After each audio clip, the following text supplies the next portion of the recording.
بسم اللہ الرحمن الرحیم نحمدہ ونصلی ونسلم علی رسولہ الکریم اما بعد فاعوذ باللہ من الشیطان الرجیم بسم اللہ الرحمن الرحیم وَلَقَدْ عَلِمْتُمُ الَّذِينَ اعْتَدَوْا مِنْكُمْ فِي السَّبْتِ فَقُلْنَا لَهُمْ كُونُوا قِرَدَةً خَاسِئِينَ فَجَعَلْنَاهَا نَكَالًا لِمَا بَيْنَ يَدَيْهَا وَمَا خَلْفَهَا وَمَوْعِظَةً لِلْمُتَّقِينَ صدق اللہ مولانا العظیم وبلغنا رسولہ النبی الکریم الامین۔ کل آیت نمبر 63 اور 64 کے اندر بنی اسرائیل کی وعدہ خلافی یا ان کے آباء و اجداد کی خیانت اس کا ذکر کیا گیا۔ آج بھی بنی اسرائیل کا ہی تذکرہ ہے۔ بنی اسرائیل کی نافرمانیوں کے سلسلے میں سے ایک اور نافرمانی اللہ تبارک و تعالی ذکر کر رہا ہے۔ فرمایا وَلَقَدْ عَلِمْتُمُ الَّذِينَ اعْتَدَوْا مِنْكُمْ، وَلَقَدْ اور البتہ تحقیق، علمتم تم نے جانا یا تم نے پہچانا، الذین ان لوگوں کو، اعتدوا جو سرکش ہوئے، جو حد سے بڑے، منکم تم میں سے، فی السبت ہفتے کے دن کے معاملہ میں، فقلنا تو ہم نے کہا، لہم ان سے، کونو ہو جاؤ تم، قردۃً بندر، خاسئین ددکارے ہوئے، فجعلناہا بس ہم نے اس بستی کو یا اس واقعے کو، نکالاً ہم نے اس کو بنا دیا عبرت، لما بین یدیہا اگلوں کے لیے، وما خلفہا جو پچھلے ہیں ان کے لیے، اس واقعہ کو ہم نے عبرت بنا دیا، وموعظۃً اور نصیحت بنایا اس کو، للمتقین متقین کے لیے۔ ان آیات کے اندر جن بنی اسرائیل کا ذکر کیا جا رہا ہے، یہ حضرت داؤد علیہ السلام کے زمانے کے جو یہودی ہیں ان کا اللہ تبارک و تعالیٰ ذکر فرما رہا ہے۔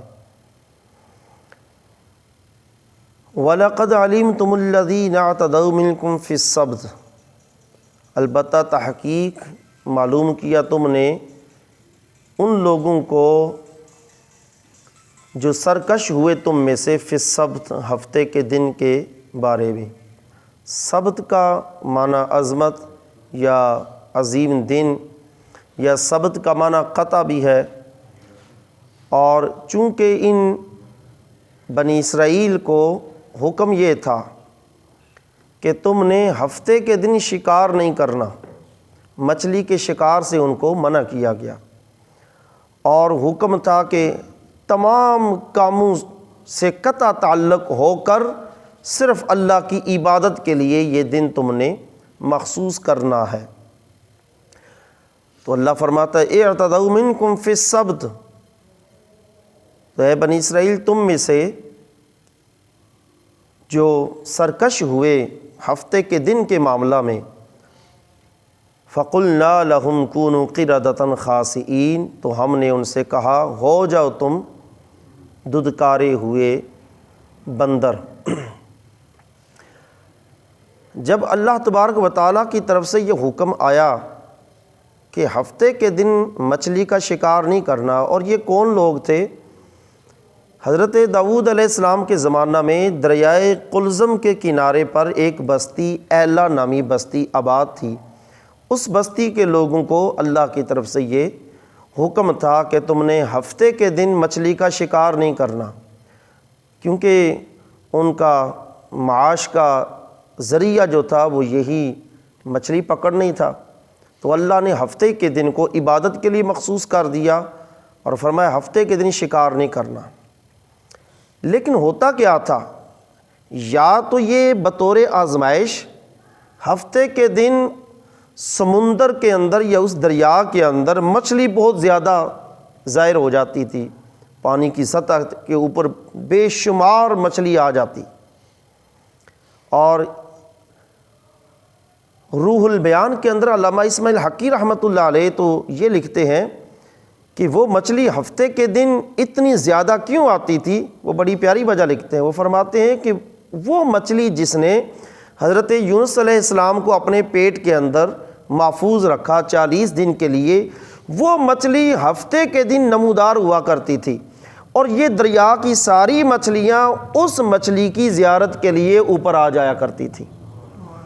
ایک تو ان کی زیارت، اس مچھلی کی زیارت کے لیے وہ دریا کی مچھلیاں اوپر آ جاتی، اور دوسرا ان بنی اسرائیل کی یہ آزمائش تھی کہ ان کو منع کیا گیا کہ ہفتے کے دن شکار نہیں کرنا۔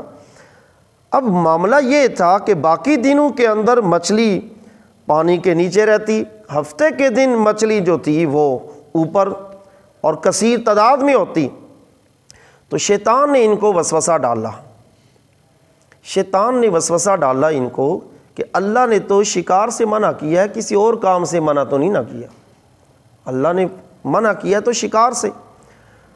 تو شیطان کے وسوسے میں، دھوکے میں آ کر انہوں نے ایک ہیلا بنایا کہ جمعے کی رات، جمعہ اور ہفتہ کی درمیانی رات، وہ کیا کرتے، دریا سے وہ چھوٹی چھوٹی نالیاں کھال بنا کر آگے گہرے گڑھے کھود دیتے، اور صبح جب ہفتہ آتا تو مچھلی بہت زیادہ پانی کے اوپر آتی، تو وہ پہلے ہی انہوں نے رات کو نالیاں چھوٹی چھوٹی بنا کر گڑھوں کے اندر ڈالی ہوتی، تو مچھلی ان نالیوں سے ہو کر ان گڑھوں کے اندر جا کر گر جاتی، اور گڑھے اتنے گہرے ہوتے کہ مچھلی ان سے باہر نہ پھر آ سکتی تھی۔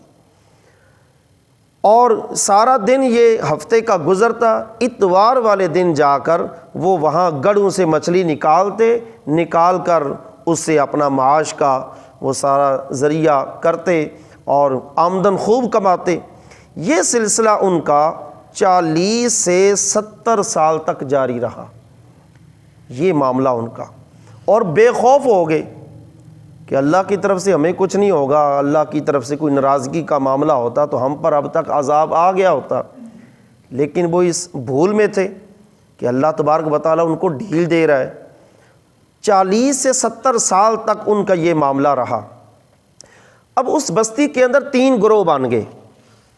ایک گروہ وہ تھا جنہوں نے نہ تو مچھلی کا شکار کیا تھا، اور دوسرے نمبر پر انہوں نے جو شکار کرتے تھے ان کو بھی منع کرتے تھے، روکتے تھے۔ ایک تو گروہ یہ تھا نہ خود شکار کرتا تھا، جو کرتے تھے شکار ان کو بھی روکتے تھے کہ اللہ کا حکم ہے، اللہ نے منع کیا ہے، اللہ کا خوف کرو اور اس دن کو صرف تم اللہ کی عبادت کے لیے مخصوص کرو۔ دوسرا گروہ جو تھا وہ شکار تو نہیں کرتا تھا لیکن ان کو منع بھی نہیں کرتا تھا، اور تیسرا گروہ جو تھا وہ نافرمان تھا، نافرمان جو مچھلی پکڑتے بھی تھے، ہیلے کے طور پر مچھلی کو بیچتے بھی تھے۔ تو جب یہ سلسلہ ہوا تو اللہ رب العزت نے فرمایا فَقُلْنَا لَهُمْ كُونُوا قِرَدَةً خَاسِئِينَ، ہم نے ان سے کہا کونو ہو جاؤ تم قِرَدَةً بندر، خاسئین ددکارے ہوئے۔ اب یہ ان سے اللہ فرما رہا ہے کونو ہو جاؤ قِرَدَةً بندر، تو کیا وہ بندے خود ہو سکتے تھے بندر؟ اپنے آپ کو کیا خود بدل سکتے تھے؟ ایسی بات نہیں۔ اللہ رب العزت جب کسی کام کا ارادہ کرتا ہے تو کن فرماتا ہے۔ یہاں اللہ تبارک و تعالیٰ کی صفت تکوین کا اظہار ہو رہا ہے کہ صفت تکوین کے تحت اللہ نے فرمایا کونو۔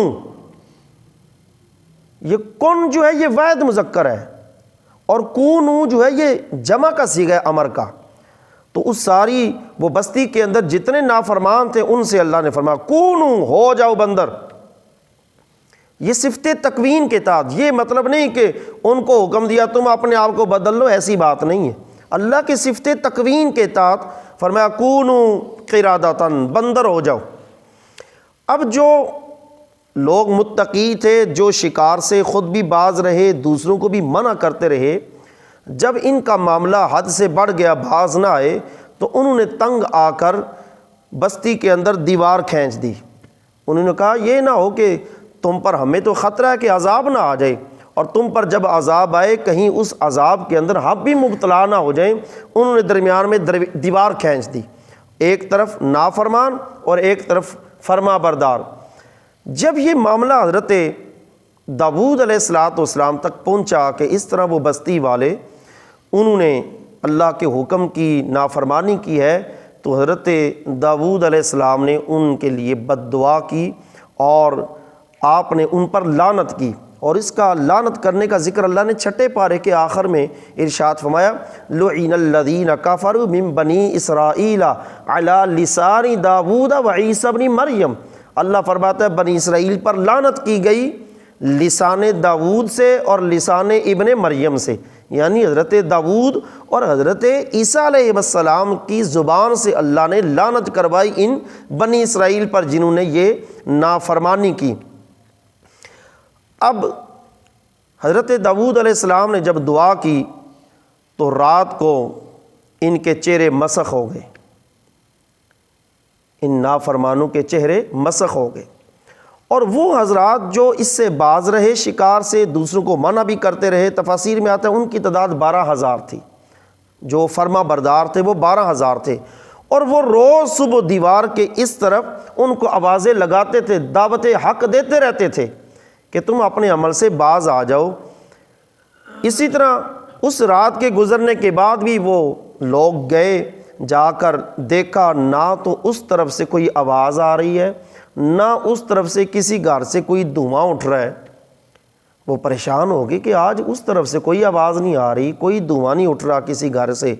انہوں نے دیوار پھیلا کر دیکھا تو جو نوجوان تھے وہ بندر کی شکل میں تبدیل ہو چکے تھے، اور جو بوڑھے تھے وہ خنزیر کی شکل میں مسخ ہو چکے تھے۔ یہ اللہ کی طرف سے ان پر عذاب آیا، اور جب یہ دیوار پھیلانگ کر فرما بردار اس طرف گئے تو وہ اگرچہ شکلیں ان کی بگڑ چکی تھیں، لیکن اللہ نے ان کی عقل شعور کو قائم رکھا۔ وہ اپنے رشتہ داروں کو پہچان کر آ کر ان کے وہ دامنوں کو وہ مس کر کے اپنے منہ آنسو بہاتے اور روتے، اور یہ آگے سے جواب دیتے کہ ہم تو تمہیں منع کرتے تھے نا کہ اللہ کے حکم کی تم نافرمانی کر رہے ہو، کہیں تم پر اللہ کا عذاب نہ آ جائے۔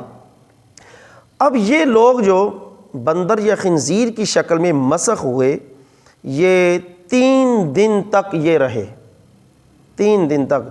یہ ضمناً یہ بھی سماعت کر لیں، عام لوگوں کے اندر اس قوم کے متعلق یہ نظریہ پایا جاتا ہے کہ شاید یہ آج جو دنیا کے اندر بندر کی نسل موجود ہے یہ وہی لوگ ہیں جن کی شکلیں بگڑی تھیں۔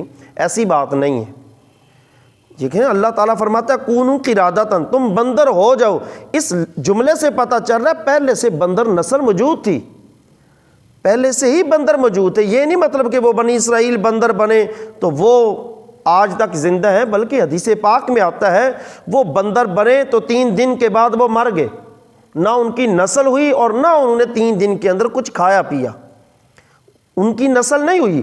اور یہ جو دنیا کے اندر آج بندر کی کئی اقسام یا کئی نسلیں موجود ہیں، یہ اس واقعے سے پہلے زمین کے اوپر جو بندر موجود تھے یہ انہی کی نسل چلتی آ رہی ہے۔ یہ بنی اسرائیل کی بگڑی جو حالت ہے اس سے یہ نسل نہیں چلی، یہ عام لوگوں میں پایا جاتا ہے یہ وہم۔ تو وہ لوگ جو تھے وہ 3 دن کے بعد وہ مر گئے تھے، جو خنزیر یا بندر کی شکل میں مسخ ہوئے تھے۔ اب اللہ رب العزت اس عبرت ناک واقعے کو عبرت بناتے ہوئے اللہ تعالیٰ فرما رہا ہے فَجْعَلْنَاهَا، ہم نے اس بستی والوں کو یا ہم نے اس واقعے کو نکالن عبرت بنا دیا، اس واقعے کو ہم نے عبرت بنا دیا، لما بین یدیہا، پہلوں کے لیے بھی، وما خلفہا، جو بعد میں ہیں ان کے لیے بھی۔ پہلوں کے لیے کیسے بنایا؟ پہلوں کے لیے یہ واقعہ عبرت کیسے بنا؟ مفسرین نے لکھا ہے جیسے ہماری کتاب قرآن پاک کے اندر یہ اللہ نے اس قوم کا یہ ذکر کیا ہے، ان کا سارا واقعہ بیان کیا ہے۔ اسی طرح اس واقعے سے پہلے جو قومیں تھیں ان کے پاس جو کتابیں آئیں، تورات، زبور آئی، ان کے اندر اللہ رب العزت نے اس واقعے کا پہلے سے ذکر کر دیا۔ وہ اس واقعے کے رونما ہونے سے پہلے وہ قومیں عبرت حاصل کرتی رہیں، اور جب یہ واقعہ ہو گیا اب یہ ہمارے لیے بعد والے ہم ہیں، ہمارے لیے اللہ نے قرآن پاک میں اس واقعے کو دوبارہ بیان کر دیا تاکہ ہم بھی اس سے عبرت حاصل کریں۔ فرمایا پہلوں کے لیے بھی اور پچھلوں کے لیے بھی اس واقعے کو ہم نے عبرت بنا دیا۔ وَمَوْعِظَةً لِّلْمُتَّقِينَ، اور متقین کے لیے یہی واقعہ نصیحت ہے۔ وہ متقین کون ہیں؟ مفسرین فرماتے ہیں یا تو متقین سے مراد وہ ہیں جو فرما بردار تھے، جنہوں نے شکار نہیں کیا تھا مچھلی کا، دوسروں کو بھی روکتے رہے، یا تو متقین سے مراد وہ ہیں کہ وہ اس قسم کے واقعات سے اور زیادہ نصیحت حاصل کرتے ہیں، یا عام حکم ہے کہ قیامت تک کے لیے تمام متقی جو ہیں وہ اس قسم کے واقعات سے وہ عبرت حاصل کرتے رہیں گے۔ تو ان آیات سے ایک تو ہمیں یہ سبق ملتا ہے کہ اللہ تبارک و تعالیٰ کے حکم کی نافرمانی جب بندہ کرتا ہے تو پھر اس پر کسی نہ کسی طریقے سے اللہ کا غضب ضرور آتا ہے۔ اور دوسری بات یہ کہ اللہ رب العزت نے جو اپنے کلام مقدس کے اندر سابقہ قوموں کے اس قسم کے جو واقعات بیان کیے ہیں، صرف یہی واقعہ، اس کو نکالن کہا، عبرت بنایا، صرف یہی واقعہ نہیں، جتنے بھی سابقہ قوموں کے واقعات ہیں وہ ہمارے لیے بطور عبرت ہیں، ہمیں ان سے عبرت حاصل کرنی چاہیے۔ اور یہ معاملہ ایسا ہے کہ ان کی تو شکلیں مسخ ہوئیں۔ صوفیاء فرماتے ہیں جو بندہ حرام کھاتا ہے یا جس کو تم حرام کھاتے ہوئے دیکھو، یقین کر لو کہ اس کا دل مسخ ہو چکا ہے۔ ان کی تو شکلیں مسخ ہوئیں، کس وجہ سے؟ کہ اللہ نے شکار سے منع کیا تھا، وہ حرام کے مرتکب ہوئے۔ تو صوفیاء فرماتے ہیں اب بھی اگر کوئی حرام کا مرتکب ہوتا ہے وہ حضور کی وجہ سے، حضور کے صدقے، شکل تو مسخ نہیں ہوگی لیکن اس کا دل مسخ ہو جاتا ہے۔ دل مسخ ہونے کی پھر صوفیاء نے 3 نشانیاں لکھی ہیں کہ جب اس کا دل حرام کھانے سے مسخ ہو جاتا ہے تو اس کی نشانی یہ ہے وہ عبادت کرتا ہے، اس کو لذت نہیں نصیب ہوتی، عبادت کرتا ہے اس کو لذت نہیں ملتی۔ اور دوسری نشانی یہ ہے کہ جب وہ نافرمانیاں کرتا ہے، گناہ کرتا ہے، تو گناہ اور نافرمانی کرتے ہوئے اس کو رب کا خوف محسوس نہیں ہوتا، رب کا ڈر نہیں لگتا۔ اور تیسرے نمبر پر دل کے مسخ ہونے کی نشانی صوفیاء فرماتے ہیں کہ وہ بندہ لوگوں کی موت کو دیکھ کر عبرت حاصل نہیں کرتا، اس کا دل اتنا سخت ہو جاتا ہے حرام کی وجہ سے۔ تو یہ واقعہ بھی دیگر واقعات کی طرح ہمارے لیے بطور سبق ہے کہ ہم بھی حرام سے بچیں، اور حرام سے بچیں گے تو اللہ رب العزت ہمیں عمل صالح کی توفیق عطا فرمائے گا۔ جو حرام کے اندر مرتکب ہوتا ہے پھر اس کا دل مسخ ہو جاتا ہے، اور دل مسخ ہو کر پھر وہ کئی قسم کے گناہوں کے اندر ملوث ہو جاتا ہے۔ اللہ رب العزت ہمیں حلال و حرام کی پہچان نصیب فرمائے اور رزق حلال بے حساب عطا فرمائے۔ آمین۔ وآخر دعوانا ان الحمد للہ رب العالمین۔